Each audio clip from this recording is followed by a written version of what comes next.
Joshua Garcia, napalunok na lang dahil hindi niya alam kung ano ang magiging kahihinatnan sa relasyon ni Jolia Barreto. OMG! Sa totoo lang ay gulong-gulo na rin ang puso't isipan ni Joshua Garcia dahil buong akala niya ay mayroon pang pag-asa na magbalik sa kanyang buhay ang pretty girl na si Jolia Barreto.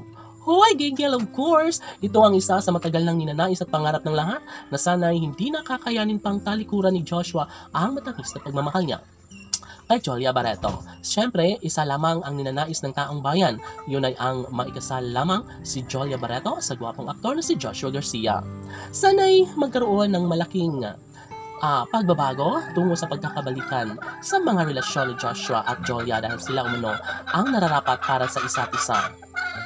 Laging sinasabi ni Jolia Barreto noon na kung sakali man na si Joshua Garcia nga ang kanyang makatuluyan at tunay na nakatadhana, of course, ibibigay niya ang 100% pagmamahal at never niya nang iiwan, never niyang sasaktan ang nag-iisang Catherine ay Jolia Barreto. Si Joshua at Jolia lamang umano ang nararapat para sa isa't isa.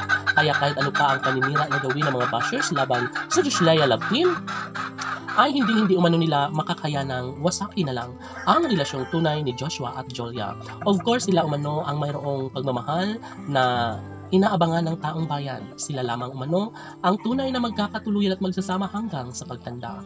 Kaya kahit ano pa ang mangyayari, saad pa ng mga fans ng Joshua Love Team na hindi kailanman magbabago ang kanilang sumpaan. Hindi kailanman mangyayari na magkaroon ng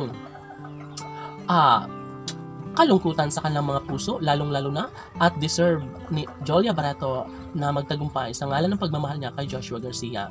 Patuloy pa rin ang kilig at pagsuporta at pagmamahal ng mga milyon-milyon na mga tagahanga ng Joshua Love Team na kahit nagkaroon sila ng aberya sa kanilang relasyon, na kahit meron silang relasyon ngayon sa kasalukuyan ay umaasa pa rin ang taong bayan na magiging pinaparing magkakatuluyan si Joshua Garcia at Jolia Barreto.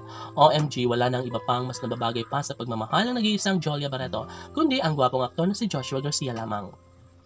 Kahit na hindi sila tinatantanan ng mga bashers, may mabuting puso si Joshua at Jolia at hinahayaan na lang umano nila ang mga ito dahil alam nila ang katotohanan sa kanilang mga sarili at kung gaano nila kahalaga ang isa't isa. Kaya kahit ano pa mga pagsubok ang dumarating sa relasyon ng Joshua Love Team, of course, sila pa rin at never na mawawasak ng tuluyan ang sumpaan sa relasyon ni Jolia Barreto at Joshua Garcia. Sila lamang umano ang nararapat na magkatuluyan kaya kahit ano pa ang mangyayari, laging pakatandaan na ito lamang ang isa sa matagal lang ninanais at pangarap ng lahat. Siyempre, laging bukang bibig ng taong bayan na sanay sila na nga ang magkakatuluyan ni Jolia Barreto at ng gwapong aktor ang lalaking pinakaminamahal ni Jolia na si Joshua Garcia. Laban!